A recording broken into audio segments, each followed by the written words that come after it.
এত বড় কঠিন অপরাধ, যেই অপরাধের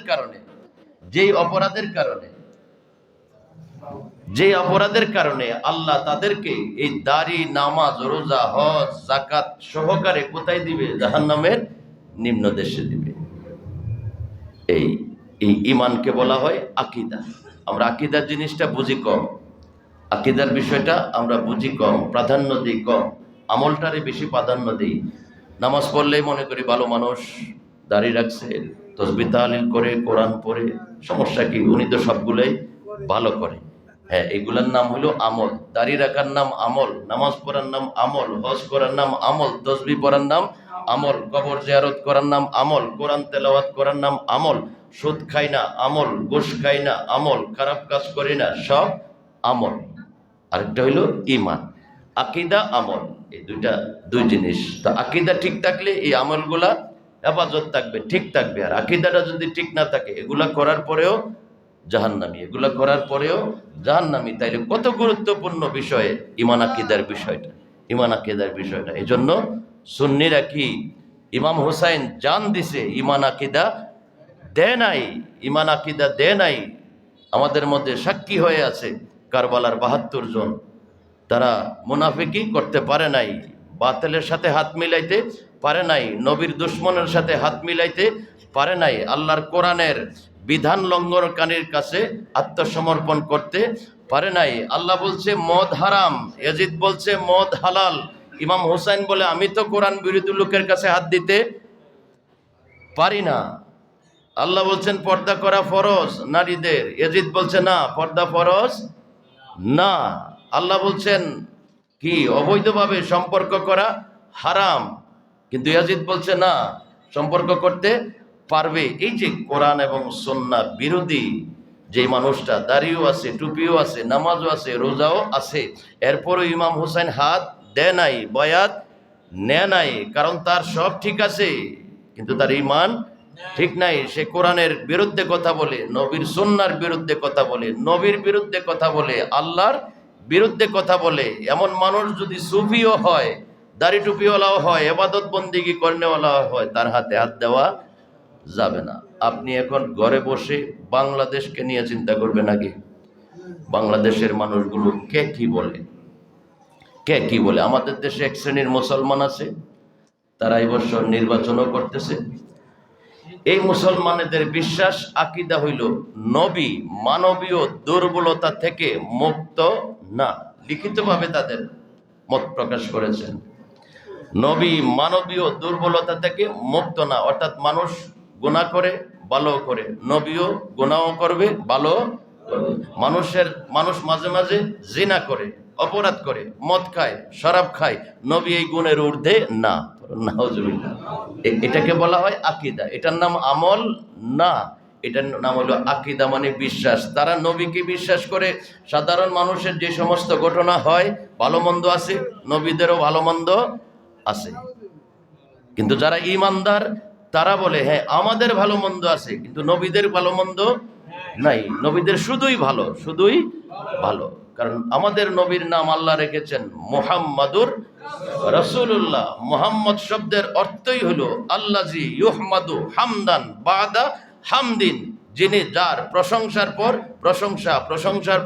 প্রশংসা, শুধু গুণ, যার মধ্যে কোনো দোষ নাই, তার নাম হলো মুহাম্মাদুর রাসূলুল্লাহ। কিন্তু এখন আমি নামাজ ঠিক আছে, দাড়ি ঠিক আছে, সব ঠিক আছে, কিন্তু আমার বিশ্বাস হলো মানবীয় দুর্বলতা থেকে নবী মুক্ত না। আমার যেমন দোষ আছে, অঘটন ঘটে, নফসের মধ্যে খায়েশ জাগে, খারাপ চিন্তা হয়, নবীর মধ্যেও হয় না। তাইলে ওনার সাথে আমি তো একমত হইতে পারি না। আবার একমত করনেওয়ালা মানুষও আছে, ঠিক আছে আপনি যদি একমত হইতে চান হন, কিন্তু আমি হইতে পারি না। আমি বিশ্বাস করি আমার নবী হলো ওই নবী যার মধ্যে গুনাহ খাতা অপরাধ হইতে পারে না। আমি দোষ করতে পারি, কিন্তু আমার নবী দোষ করতে পারি না। আমি দোষী হইতে পারি, নবী এমন ব্যক্তি যিনি দোষী হইতে পারে না। তাইলে দুইজনের বিশ্বাস কি একরকম? তাইলে একজন আরেকজনের হাতে হাত দিতে পারে। হাত দিবে কখন? যখন তার মতের সাথে মতের মিল হয়। আমরা বিয়ে করতে খুঁজি, আমরা চৌধুরী বংশ, একটা চৌধুরী বংশের মেয়ে দেখো, ভালো দেখো, বংশ হইলে হাত মিলে বিয়ে হয়ে যায়। কুফু মিললে আমার সাথে সব দিক দিয়ে মিললে এরপরে আমরা বিয়ার সম্বন্ধন করি, না মিললে আমরা করি না। আমরা কত দিকে দেখি, এদিকে কি, নানার বাড়ি কোথায়, খালার বাড়ি কোথায়, মামা কি করে, তাদের বংশ কি, এই ইতিহাস আমরা টানি। তো ইমানের বেলায় আরো কঠিন ইতিহাস টানতে হবে।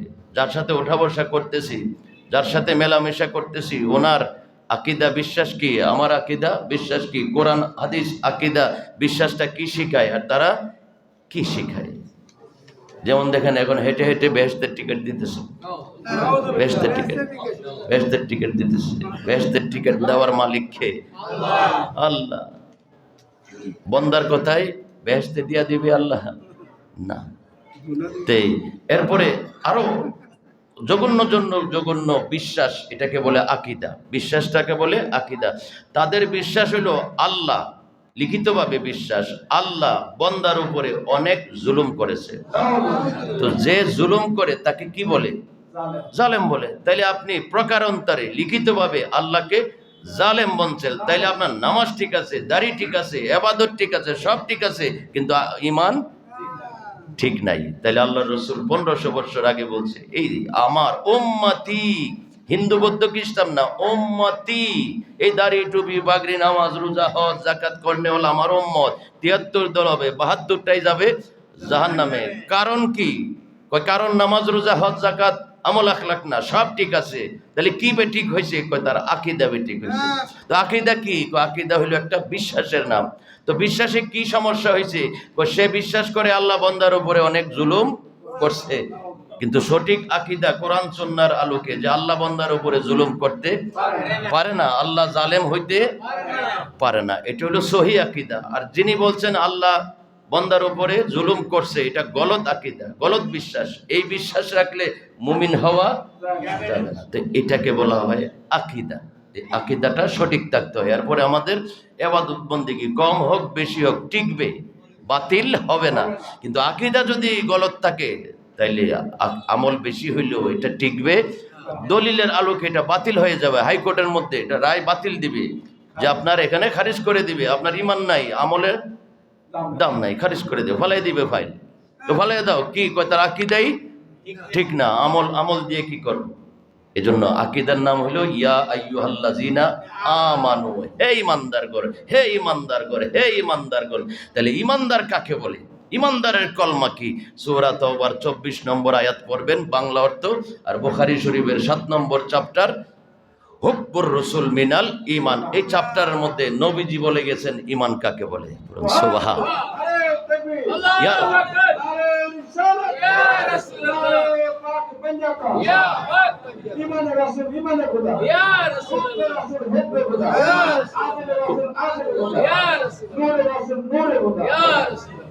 হে আল্লাহ, হে রসুল, ঈমান কাকে বলে?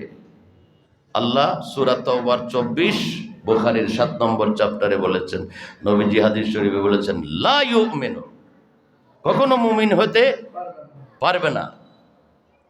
কি না করলে? নামাজ না পড়লে। বলছেন না, নামাজের সাথে ঈমানের সম্পর্ক নাই, নামাজ হলো আমল, এটা আলাদা একটা বিষয়, ঈমান আলাদা একটা বিষয়। লা ইউমিনু, ঈমানদার হতে পারবে না কি না করলে? হাত্তা লা ইউমিনু আহাদুকুম, তোমাদের মধ্যে কেউ মুমিন হতে পারবে না। আহাদুকুম হাত্তা আকুনা আহাব্বা ইলাইহি মিন ওয়ালিদিহি ওয়া ওয়ালাদিহি ওয়ান নাসে আজমাইন, আমি নবীর ভালোবাসা যতক্ষণ তোমার এই হৃদয়ের মধ্যে স্ত্রী পুত্র ছেলে সন্তান ধন সম্পদ আত্মীয় স্বজন সকলের ভালোবাসা থেকে আমি নবীর ভালোবাসা যতক্ষণ বেশি না হবে, এই হৃদয়টা আমি নবীর ভালোবাসা দিয়ে যতক্ষণ পূর্ণ না হবে, ততক্ষণ তুমি মুমিন হইতে পারবে না। ইমাম বুখারী রহমতুল্লাহ আলাইহি কত বড় মুহাদ্দিস ছিলেন, যিনি বুখারী শরীফে হাদিস সংগ্রহ করছেন। উনি আলাদা একটা বাবই লিখছেন, হুব্বুর রাসূল মিনাল ঈমান। উনি একটা চ্যাপ্টারের নাম দিয়েছে, নবীর ভালোবাসার নাম হইল ঈমান। তো যে যাকে ভালোবাসে সে কখনো তার বিরুদ্ধে কথা বলতে পারে না। তাহলে আমরা দেখি আমাদের মাঝে, আমরা যারা আছি মুসলমান, প্রথমত আমরা কেউ বলি না যে আমরা নবীকে ভালোবাসি না। যারা সুন্নি আকীদার তারাও বলে ভালোবাসি, যারা বাতিল আকীদার তারাও বলে ভালোবাসে। কেউ তো বলবে না যে আমরা নবীকে ভালোবাসি না। তাহলে যে ভালোবাসেন যে আপনি, সেটার একটা কি আছে, কতগুলা নিদর্শন আছে। আমি যে ভালোবাসি সেটারও নিদর্শন আছে। যে যাকে ভালোবাসে সে তার বিরুদ্ধে কখনো যাইতে পারে না।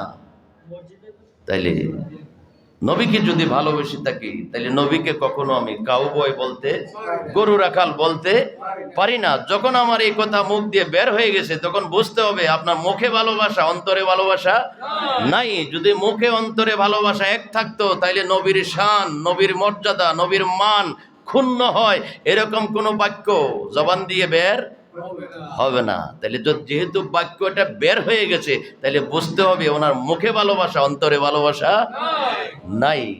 যখন বলে ফেলছে নবী মানবীয় দুর্বলতা থেকে মুক্ত নয়, তখন বুঝতে হবে তাদের ভালোবাসা মুখের দাবি, অন্তরে নাই। আর যারা বলবে নবীর গুণগান, প্রশংসা, নবীর ইজ্জত, সম্মান, ইজ্জত লাভ শব্দ নিয়ে কথা বলবে, তখন বুঝতে হবে তার মুখেও ভালোবাসা আছে, মনেও ভালোবাসা আছে। মনে যে ভালোবাসা আছে বুঝলেন কিভাবে? তার কথা দিয়ে, তার আচরণ দিয়ে, তার ব্যবহার দিয়ে। সুবহানাল্লাহ। আপনি আচরণ, ব্যবহার, কথা বার্তা, চাল চলন, ওঠা বসা দিয়ে বলতে পারবেন সে কি বেয়াদব নাকি তার মধ্যে আদব আছে। সে বেয়াদব কিভাবে বলবেন? এই কাজগুলা প্রকাশ না হইলে বলতে পারবেন না। এই জন্য এই নবীর ভালোবাসা মুখে বললে হবে না, সেটা প্রকাশের কিছু এই আলামত আছে। সেই আলামত গুলা বের হলেই বোঝা যাবে হ্যাঁ সে মুখে মহব্বত করে, অন্তরে মহব্বত করে না।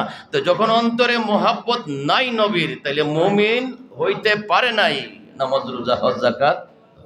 এই জন্য আল্লাহর পরে সৃষ্টি জগতের মধ্যে সর্বশ্রেষ্ঠ মর্যাদা, সম্মানিত, মর্যাদাবান, প্রশংসনীয় তিনি হলেন নবী মুহাম্মাদুর রাসূলুল্লাহ সাল্লাল্লাহু আলাইহি ওয়াসাল্লাম। নবীর সাথে কথায়, আচরণে, ব্যবহারে, সর্বক্ষেত্রে সম্মান আগে দেখতে হবে। সম্মান হবে কিনা, এই কথাটা যে বলবো নবীর সম্মান হবে কিনা নাকি অসম্মান হবে। আল্লাহ কিন্তু আগেই কোরআনে আমাদেরকে বলেছেন লা তাকুলু রাইনা। এই সাহাবীর আজকে থেকে আর রাইনা বলতে পারবে না। নবী কি হয়েছে? আল্লাহ, এটা তো ভালো শব্দ। বলছে হ্যাঁ ভালো শব্দ, কিন্তু এটার একটা খারাপ অর্থ আছে। ওই কাফেররাও তোমাদের দেখায় দেখায় ডাকে, তারাও রাইনা ইয়া মোহাম্মদ বলে, কিন্তু তাদের উদ্দেশ্য হইলো খারাপ অর্থ। রাইনা অর্থ হইলো রাখাল, তারা রাখাল নিয়ত করে ডাক দে, তোমরা নবী নিয়ত করে ডাক দাও। এজন্য অন্তরের মধ্যেও আল্লাহ দেখে যে অন্তরের দৃষ্টি খারাপ, শুধু মুখের দৃষ্টিতে ঈমান হয় না, ঈমান হইতে হবে মুখ এবং অন্তর দুটোটা মিলাই। তোমাদের মুখে ভালো, অন্তরেও ভালো, কিন্তু কাফেররার মুখে ভালো অন্তরে ভালো না। এরকম শব্দ আমি নবীর বেলায় ব্যবহারই করতে দিব না, তারাও করবে না, তোমরাও করবে না। যেই শব্দ আসলে নবীর বিরোধীরা তারাও কথা বলতে পারে, এরকম কোনো সন্দেহভাজন কোনো শব্দ আমি চাই না। সুবহানাল্লাহ। আল্লাহ নবীর ব্যাপারে এত সতর্ক, তাহলে আমরা কত সতর্ক হওয়ার দরকার। আল্লাহ বলছেন লা তুকাদ্দিমু বাইনা ইয়াদা ইল্লাহি ওয়া রাসূলিহি। আল্লাহ এবং আল্লাহ রাসূলের সামনে তোমরা বাড়িও না, আল্লাহ আল্লাহ রাসূলের সামনে যাইও না। এখন আল্লাহর সামনে আমরা কেমনে যাই? আল্লাহ তো নাই, দেখি না, আমাদের সাথে কি হাঁটে, চলে ফিরে না, তা আমরা সামনে যাইব কিভাবে? পাশে থাকলে না হয়তো এক কদম আগাই গেলাম, বেয়াদবি হয়ে গেছে। এখন আল্লাহ তো সাথে নাই, বাইনা ইয়াদা ইল্লাহি ওয়া রাসূলিহি। তাইলে বুঝতে হবে আল্লাহ যখন পাশে পাই না, নবীকে পাশে পাই, নবীজি সাথে হাঁটে, তাহলে নবীর সামনে যাওয়া মানে আল্লাহর সামনে যাওয়া। নবীর বেয়াদবি মানে আল্লাহর সাথে বেয়াদবি। আয়াতের মধ্যে আল্লাহর শব্দটা আগে আনছেন, লা তুকাদ্দিমু বাইনা ইয়াদা ইল্লাহি, সূরা হুজরাতের প্রথম আয়াত।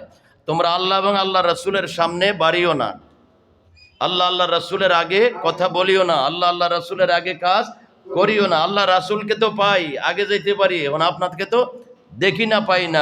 এই আমি এই রাসূলের মধ্যে আসি, এই রাসূলের সামনে যাওয়া মানে আমি আল্লাহর সামনে চলে যাওয়া। তাহলে রাসূলের শানটাকে আল্লাহ কিভাবে ধরে তুলছেন? আল্লাহর বেলায় বলছেন নাহনু আকরাবু ইলাইহি মিন হাবলিল ওয়ারিদ, নবীর বেলায় বলছে আন-নবিয়্যু আওলা বিল মুমিনিনা মিন আনফুসিহিম। নফস হইল ভিতরে, শাহরাগ হইল বাহিরে। আল্লাহ নিজেকে বাহিরে রাখছেন, নবীকে ভিতরে রাখছেন। এখানে অনেক কথা মুফাসসিরিনে কেরাম লিখেছেন। নবীকে কেন ভিতরে রাখছেন, আল্লাহ কেন শাহরগে। তো এই নবী হলো আমাদের ইমানের মাপকাঠি। নবীর সাথে বেয়াদবি, নামাজ বাদ।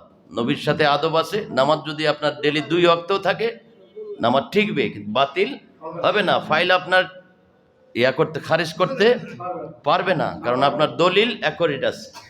দলিল নবী আল্লাহ বলছেন কাদ জাআকুম বুরহানুম মির রাব্বিকুম, তোমাদের রবের পক্ষ থেকে দলিল আসছে। সুবহান, বুরহান মানে দলিল। এই নবী হলেন আল্লাহ পাওয়ার দলিল, আল্লাহর রাজি খুশি পাওয়ার দলিল হইল নবী মুহাম্মদুর রাসূলুল্লাহ। আপনার দলিল যদি ঠিক থাকে, জাগার মালিক। দলিল ঠিক নাই, জাগার মালিক নাই। তো নবী ঠিক আছে তো আপনি সবকিছু ঠিক আছে, নবী ঠিক নাই, কিছুই ঠিক নাই। আপনার 100 বিঘা জমিন আছে কিন্তু দলিল ঠিক নাই, এই জমিনের মালিক আপনি না। 60 বছরের নামাজ রোজা ইবাদত আছে কিন্তু নবীর ব্যাপারে আপনার ঈমান বিশ্বাস সঠিক নাই, তাহলে এগুলা বাতিল হয়ে যাবে।